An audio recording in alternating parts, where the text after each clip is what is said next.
Telangana incharge అలాగే కాంగ్రెస్ పార్టీలో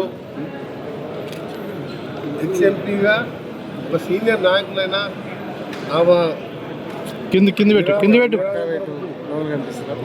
worker లాగా మీ అందరికీ తెలుసు మీనాక్షి నటరాజన్ గురించి.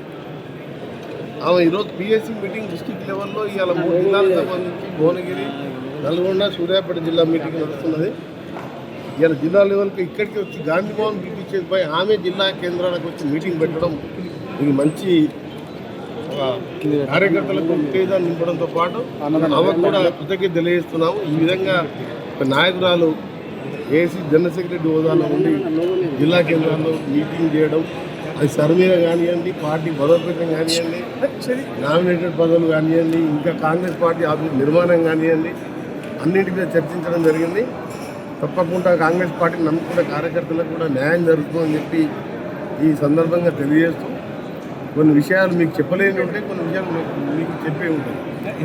సార్ మీద ప్లస్ కొత్త ఓటర్ ప్రక్రియ 20వ తారీఖు దివంగత ప్రధానమంత్రి, ప్రపంచంలోనే నేటి నేతగా ఉన్న రాజీవ్ గాంధీ గారి ఆ రోజు జయంతి సందర్భంగా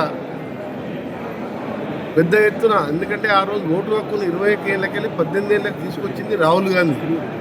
యువతల ఆలోచన విధంగా పాలన ఉండాలంటే 18 ఏళ్ళకే ఓటు కల్పించాలని ఆ రోజు ఆయన ఎవ్వరు అడగకపోతే 18 ఏళ్ళకే ఓటు కల్పించిన మహానేత. ఆ రోజుల్లోనే సర్పంచ్కి నేరుగా 2 లక్షలు 3 లక్షల లెక్క నేరుగా అకౌంట్లో వేసింది. ఏది 85లో ప్రధానమంత్రిగా ఉన్నప్పుడు ₹1 ఢిల్లీలోకి ₹1 పంపిస్తే 30 పైసలే గ్రామాలకు చేరుతుంటే 70 పైసలు దళారులకు పోతుందని చెప్పి ఆ విధమైన గ్రామ స్వరాజ్యాన్ని మొదలుపెట్టి కంప్యూటర్ వరకు పెట్టిన రాజీవ్ గాంధీ జయంతి 18 ఏళ్ళకే ఓటు కల్పించిన ఆయన జయంతి సందర్భంలో పెద్ద ఎత్తున ఆ రోజు జయంతి కార్యక్రమాలు చేస్తూ కొత్త ఓట్లను జరిపించే కార్యక్రమాన్ని సీరియస్గా తీసుకోవాలని వారు మాకు ఆదేశాలు ఇవ్వడం జరిగింది.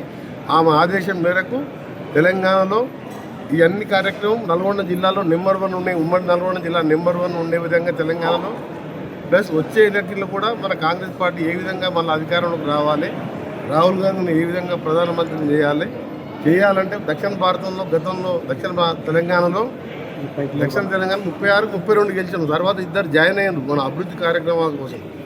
34 ఉన్నాం. ఇంకా 100% గెలుస్తామని వారికి హామీ ఇవ్వడం జరిగింది. 2 ఎంపీలను గెలిపిస్తాం.